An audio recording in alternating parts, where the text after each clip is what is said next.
Udah belum ya? Oke.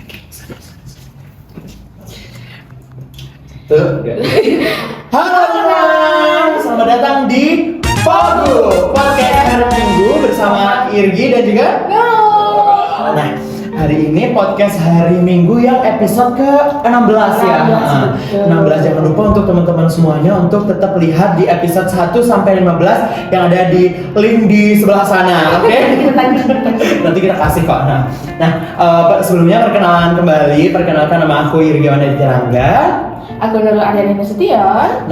Pada Pogu episode kali ini kita akan sedikit berbincang tentang masa-masa pribadi juga ya, tentang awal mulanya kenapa bisa sampai ke Jogja juga. Karena kita lewati gunung, lewati lembah. Karena memang harus melewati pendidikan itu tuntutlah ilmu walau sampai negeri Cina. Tapi kita sampai ke Jogja aja ya. Sampai ke Jogja. Cinanya nanti ya. Setelah kita berkenalan, mungkin aku akan sedikit memberikan info nih buat teman-teman Pogu bahwa kita itu kali ini emang lagi menghadapi yang namanya UAS. Wah, betul sekali, ujian akhir semester genap ya, yang mana itu sangat amat hektik, banyak sekali tugasnya dan berat sekali ya. Karena sesuai film-film yang kemarin lagi tayang ya, UAS adalah maut. Betul. Bagi semester 4 UAS adalah maut. Nah, ngomong tentang UAS nih, kalau aku sendiri tuh pribadi yang emang kalau UAS itu emang agak hektik. Nah, kalau hektik itu aku memiliki solusi buat teman-teman semuanya, mungkin bisa ditiru. Aku itu bikin time management, mana yang harus prioritaskan tugas terlebih dahulu. Jadi tugas kecil baru tugas yang gede. Karena tugas yang baik itu adalah tugas yang selesai, bukan tugas yang benar. Kalau dari kamu gimana? Kalau aku sendiri sih, ini sebenarnya nggak boleh ditiru ya teman-teman. Jadi kalau untuk UAS tugas itu aku memang menetapkan sistem kebut semalam. Jadi kalau memang masih ada waktu ya aku kerjain nanti aja deh. SKS. Iya, itu nggak boleh ditiru ya teman-teman. Itu bukan sistem kebut sejam. Itu memang bahaya banget. Masih ada waktu semalam. Masih ada waktu semalam itu masih sempat. Emang for information aku juga pernah sih kayak gitu, karena emang beberapa tugas tuh emang bisa disisipkan. Jadi emang bisa dihandle di malam hari, besoknya bisa dikasih. Cuman emang kadang yang kayak gitu jadi gak sempurna banget, tapi selesai kayak gitu. Tapi Edi, kalau aku pribadi, kalau ngerasa sistem kebut semalam itu otakku lebih lancar gitu loh. Jadi aku lebih dapet gitu, lebih bener. gitu. Kalau misalnya aku mau jauh-jauh hari tuh aku cepet mandek gitu loh. Makanya kayak udah gede gitu. Nah, sama aku kalau udah mepet deadline itu emang biasanya tiba-tiba encer. Iya, kayak tiba-tiba bisa nih jurnal Scopus gitu. Yang tadinya misal masih silahkan tugas masih ada 1 minggu bisa dikerjakan ya, nanti silahkan upload jurnal 4, bukan jurnal 4 terindeks Scopus langsung. Scopus gitu, nggak cerita lagi gitu. Cuman emang mungkin nanti di UAS kedepannya kita bakal lebih mempersiapkan karena ya bahwa kita tahu bahwa UAS itu memang standar penilaian kita di setiap akhir semester tuh pasti ada. Ya, harapannya gitu untuk kedepannya itu lebih bagus time manajemennya gitu. Jadi ini tidak boleh ditiru ya teman-teman ya. warning danger pet. Yang profesional saja gitu. Oke, ngomong-ngomong tentang pendidikan nih, aku kan mengenyam pendidikan mulai dari aku nggak PAUD. Karena dia aku nggak PAUD. Dan TK-nya aku jalur fast track. Jadi ceritanya gini. Di satu RT itu teman-teman aku tuh udah masuk TK, sedangkan pada saat itu aku masih umur 3 tahun. Sedangkan TK itu harus 4 tahun. Kamu juga? Aku kalau TK mungkin beda kali ya sistemnya. Aku 5 tahun malah kalau. Oh 5 tahun, maksudnya 5 tahun. Kalau di aku harus 4 tahun karena ada TK kecil, TK besar baru kelas 1. Jadi kelas 1-nya itu harus 6 tahun di aku. Nah, sedangkan teman-teman aku tuh udah masuk. Nah, di situ aku kan sering belajar bareng. Nah, jadi di umur 3 tahun aku udah masuk TK. Fast tracknya di situ. Aku nangis. Mereka udah masuk, aku belum. Aku umur 3 tahun ngapain ya? Kayaknya aku belum apa-apain deh. Nah di waktu itu juga aku tuh sempat kepikiran kayak aku mau nih pakai seragam gitu kan, ala-ala mana kalau 17 Agustus itu mereka pakai baju-baju belangkon polisi gitu kan. Karena kalau di tempat aku namanya karnaval. Karnaval ya benar-benar. Nah, kalau di kamu TK-nya ada TK kecil, TK gede nggak? Nggak ada, jadi Satu? TK doang gitu. Oh, satu. Dan kalau PAUD juga di tempat aku tuh nggak banyak gitu, jadi orang-orang tuh pada ya udah Langsung TK langsung SD gitu. Oh, yes. Nggak ada PAUD juga aku tuh, makanya aku umur berapa ya? 5 tahun kayaknya masuk TK. Tahun 6 tahun habis itu langsung SD. SD, wow. Ini sama-sama fast track juga ya berarti. Iya, fast juga sih. Nah, terus ya sama sih kayak udah TK, SD, SMP sama SMA tuh aku di salah satu yayasan di swasta. Nah, baru kuliahnya tuh aku di Jogja. Oh gitu. Kenapa milih di Jogja gitu?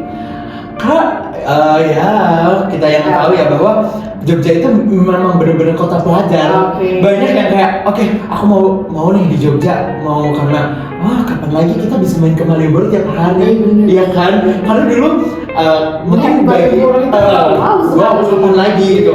Nah, dan juga aku tuh ada namanya study tour dulu di SD. Nah, study tourku tuh di Jogja. Nah, dulu ada cerita gini. Salah satu kakaknya temanku dia kuliah di Jogja. Nah, kakaknya itu ngedatengin adiknya pas kita itu lagi di Taman Pintar. Nah, pas itu aku ngerasa jadi kayak kakaknya kuliah nih di sini, keren banget bisa ke Taman Pintar tiap hari gitu. Aku kayak gitu. Terus aku kayak pengen aku mau kuliah di sini aja biar ke Taman Pintar tiap hari bisa lihat ikan gede kan karena ada wahana akuarium gitu kan. Benar. Kalau kamu jauh-jauh nih dari Medan. Aku dari Medan ya teman-teman, mungkin bisa terlihat dari nama aku Nasution ya. Batak ya. Jadi kalau aku tuh panjang gitu ceritanya. Sebenarnya tuh aku nggak pernah dulu tuh nggak pernah ada kepikiran kesini. Cuman pas SMA tuh sebelum aku sekolah itu kakak dan aku udah duluan di sini udah duluan. Iya, udah di Jogja duluan. Terus ketika waktu aku masuk SMA aku ditawarin nih sama ayahku, katanya mau nyoba keluar enggak gitu, atau mau di sini keluar zona nyaman juga. Mau nyoba ke Jogja enggak atau mau di sini aja terserah gitu. Terus aku mikir enak kali ya cari pengalaman gitu keluar gitu kan, apalagi luar pulau kan aku belum pernah ya naik pesawat dulu ya. Pertama kali ke Jogja tuh aku baru pertama kali naik pesawat gitu. Jadi kayak itu pengalaman yang baru mungkin buat aku, jadi ya gas ayo. Ya, tuh jauh banget. Berarti emang bener tuh tadi yang kayak tempur menuntut ilmu walau sampai negeri Cina. Dari Medan sampai ke Jogja loh guys. Kalau aku kan deket kayak dari masih satu tanah Jawa lah. Itu juga pertama kali naik pesawat tuh. Iya, itu tempat naik pesawat. Jadi kayak semua tuh masih baru. Kayak ya. Tapi pas SMA itu maksudnya kayak kan beda nih sama dunia kuliah. Nah, SMA tuh tantangannya apa? Karena di Jogja mungkin kan banyak tuh mereka teman-teman kamu yang anak Jogja atau akamsi, anak kampung sini bro gitu kan. Kalau untuk tantangannya sendiri tuh ya kan aku anak murid baru kan. Aku tuh pindahan pertengahan semester gitu, jadi memang orang-orang tuh udah pada sekolah duluan di sini, jadi aku yang termasuk anak baru dan aku harus beradaptasi gitu. Kemudian kalau untuk tantangannya sendiri mungkin karena kebanyakan sekolah aku tuh waktu di sini tuh orang Jawa ya, orang Jawa, jadi memang mereka tuh kurang beradaptasi, apa sih namanya, kurang ngerti gitu, kurang paham dengan ada sekitar gitu. Dengan cara bicaraku juga yang mungkin intonasi itu agak tinggi sekali, jadi mereka tuh pertama kali aku ngobrol sama mereka dipikirnya aku marah kayak mana kamu? Makan saja itu sudah. Itu beda lagi. Jadi ya begitu sih. Cuman lama-kelamaan ya semakin beradaptasi semakin lebih, apalagi kan sekarang udah masuk kuliah ya. Jadi temannya juga ya udahlah Jogja kayak gitu. Dan temannya sekarang juga lebih banyak dari luar malah, bukan dari Jogja ya. Tapi kalau semasa SMA udah ngekos atau tinggalnya bareng? Tinggal bareng sama saudaraku, sama aku sama kakakku. Tapi setelah aku kuliah baru aku mulai ngekos. Jadi buat teman-teman jangan takut, di Jogja itu semuanya jadi teman. Apalagi orang yang kalau udah minum sama makan nasi di Jogja pasti bakal balik lagi ke Jogja. Tuh, bener banget. Tapi aku enggak. Kenapa? Karena tuh lidahku lidah yang gurih dan pedas gitu. Jadi ketika aku makan pertama kali di Jogja tuh tidak menerima gitu. Oh, jadi masih culture shock gitu? Masih, sampai sekarang masih. Oh, masih sekarang belum menerima gudeg? Belum, aku gudeg belum bisa. Terus aduh kan, ada makan-makan yang manis tuh aku masih kurang. Kalau aku mandi sebenarnya. Mandi Kalau sekali. kan kalau biasanya sampingnya gudeg itu mereka ada krecek. Ada Itu krecek bisa makan tapi kalau krecek. Mereka notabene bukannya asin banget tapi mereka lebih ke kayak ya udah santan-santan gitu. Kalau krecek itu bisa, cuman ya jangan pedas-pedas banget sih.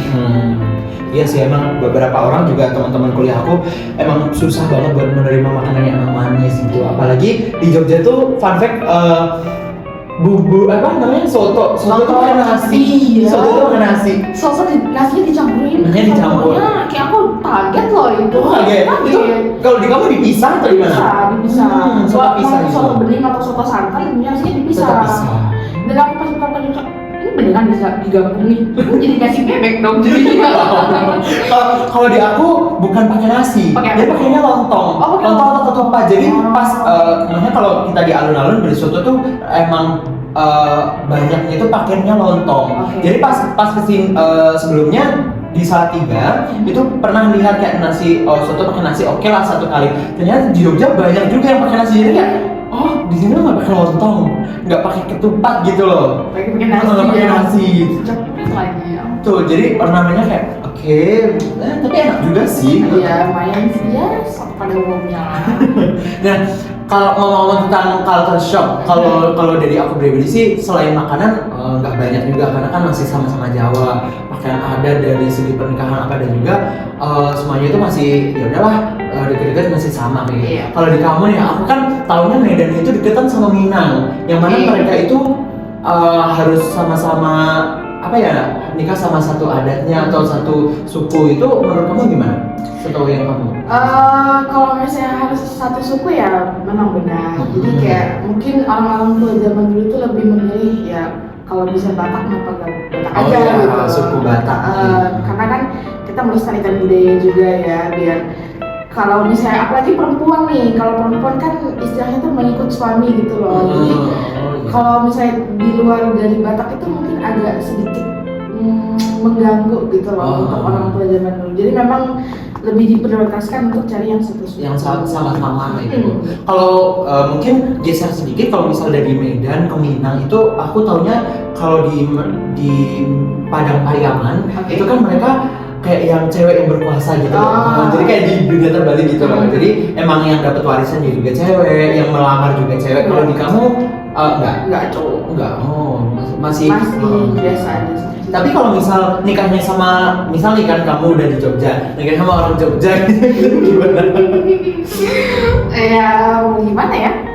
Tapi kalau misalnya ada pilihan lain tetap ngambil Batak sih. Tapi kalau memang Jogja ya mau tidak mau dia harus ikut ke sana Ke sana. bukan untuk tinggal di sini, tapi kayak karena kalau nikah itu memang harus ada acaranya di pihak perempuan gitu. Buat aku harus wajib gitu. Karena kan mereka melepaskan gitu. Jadi memang harus ada. Sama kalau misal kayak gitu nanti cowoknya itu bisa dapat marga atau enggak? Kayak misalkan kamu Nasution terus nanti dari cowoknya bisa dapat atau enggak? Atau malah nanti keturunannya setelah ini? Sebenarnya kalau misalnya mengikut adat istiadat itu harus beli ya, harus beli harus beli. Tapi aku kurang tahu sih gimana istilahnya itu, gimana tata caranya juga. Untuk tapi bisa dapat marga gitu. Tapi setahu memang harus beli marga dulu. Tapi kalau zaman modern sekarang ya jalan-jalan sih. Kamu ada nggak yang mau ditanyain kayak aku kan Jawa, Iya. di Jogja juga Jawa, jadi kan ya udah biasa aja gitu kan. Kayak di podcast episode yang kemarin-kemarin kan kita kayak banyak karena sama-sama Jawa, jadi nggak ada yang aku kayak unggul banget deh karena di Jogja nggak ada, di aku ada gitu. Ini sama sih. Aku lebih tertarik ke itu sih. Kamu kan Wonosobo kan, Dieng kan. Terus aku dengar orang tuh Dieng itu apa ya namanya? Kalau misalnya logatnya itu ngapak. Ngapak itu. Aku tuh kadang kalau dengar orang ngomong ngapak tuh gimana gitu. Aku suka dengar coba deh aku. Karena jadi bahasa Jawa itu kan maksudnya ngapak itu kita banyak. Nah, ngapak Wonosobo, Banjar, Cilacap, Tegal itu beda-beda.